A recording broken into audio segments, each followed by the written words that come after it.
Carissa joins, is a mother of a special needs child, and she helps Jason Faircloth as he get ready for the Disabled British Open, as well as launch local efforts around the state to bring disabled golfers with able-bodied golfers together.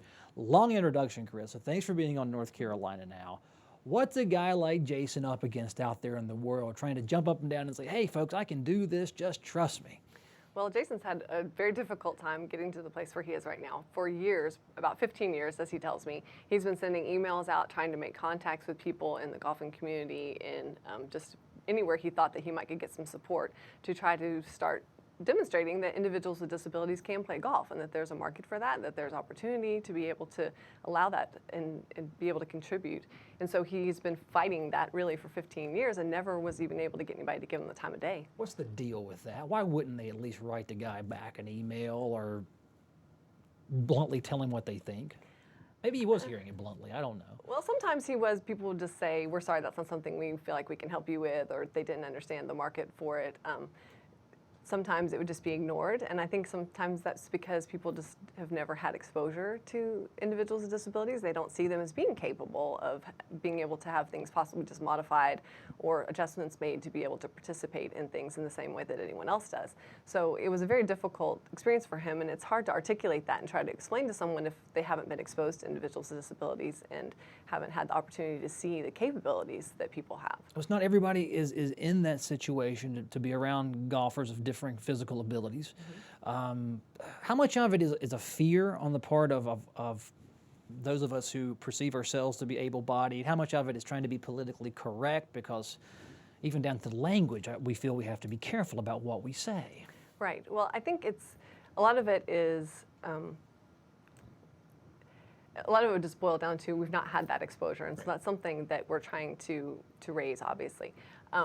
When you interact with someone who has a disability and you've not been around them, you may have difficulty understanding their language. You may have difficulty understanding how to accommodate them. A lot of people feel awkward because you just don't know, should I help? Should I make them ask me for help? What should I do? And so a lot of it takes just working with that individual person, becoming friends with them, realizing that they're a person just like anyone else. They have feelings just like everyone else, and that they need the same opportunities. And so as you are able to establish that kind of a relationship and treat them just like you would any other individual that you're meeting for the first time, recognizing that they may need help with something, it's okay to offer, and if they don't need it, they'll tell you, but they would appreciate that you are willing to help make accommodations for them. Yeah, pardon my bluntness on this, but not every day you get someone like yourself with your experience on to ask those real questions. And in this case, if you're out there trying to sell yourself as a person with a physical limitation that you can do something, if you're the boss on the other end, set aside federal law and all the things we know we're supposed to do, is it okay, is it natural for the person to feel empathy or pity or sympathy? Is that a healthy feeling on a first encounter? I think it's probably a natural first experience. I don't know that it's what the person with a disability necessarily wants. They want to be seen as an individual, just like anyone else.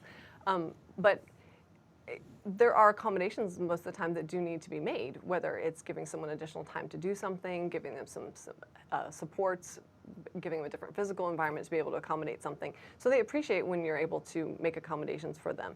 They don't want pity because they want to be seen as an individual just like anyone else, and they don't mind challenges just like anyone else.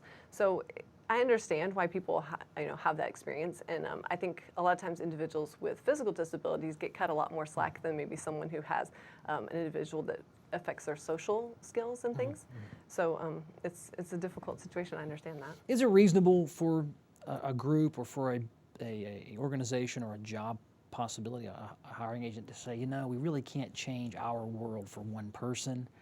Is it fair for them to think that as much as it's fair for a person with a disability to expect them to modify, to allow them more time when there may be a deadline? I think it winds up being giving on both sides. The individual with disability has to recognize that the whole world can't be just tailor-made for them, because each individual's disability is different. So it might be perfect for this person, but it's not going to work for someone else. So there is a give and take in that. And I think if employers are willing to realize that a lot of times the modifications that they need are very minor, and it would just be more time to do something like you're saying, or being able to have someone help write something, or working as a team more on certain things, then it wouldn't be as big of a deal as they think it would be. You are very active in North Carolina Partners in Policymaking group. You're training to tell the stories of folks who the world deems to have physical limitations. Why do you need that program to train you to tell such a can-do story? Because it's remarkable for anyone to play in the British Open, no matter what, but yet you feel like that story isn't getting told as loudly as it could. Well, the neat thing about Partners in Policymaking is they expose us to a variety of different things in government, other advocates, people who have stood up for things. They help us to understand what laws are actually already in place, and so how we can access the things that have already been provided. And the main thing, I think, is we get a lot of confidence, because when you understand, when you have knowledge, it's really going to build that confidence in you, because you know where the limitations are, you know where to push the boundaries, you know what things you just need to act on. And so it's given us a lot of confidence in realizing that we're very capable of doing this. So I think for both Jason and for myself, that was something that Partners has really provided for us, is a confidence to think, we can try this, we can do this, and we're just as capable as anyone else of pulling something off. So go back to Jason Faircloth. He goes to the British Open later this summer. He comes back with a huge goal. How does the story end if Jason gets his way? Well, what we would like to do, and what I'm trying to support Jason as he's doing, is first he would like to try to start something like this in the United States. So he would like for there to be a disabled U.S. Open in some form. We don't know what we'd call it necessarily, but something on that same scale here in the United States to provide that opportunity here, and to be able to invite people from around the world as well to be able to come and participate in that. Jason would also like to be able to have golf clinics that would be probably for children, but probably any age at some point we would do that, where it would be disabled golfers and individuals who have typical abilities being able to come together and have a clinic that Jason would be coordinating, to be able to see how everybody has skills at different levels, and to be able to really promote inclusion in sports in the United States. And you were on the team. You're going to stick with him, see if we can make it happen. Yeah, I will. All right, Carissa, thanks so much. Carissa joins North Carolina Partners in Policymaking for this interview. You do many, many things. Thank you so much for being on North Carolina Now. Thank you.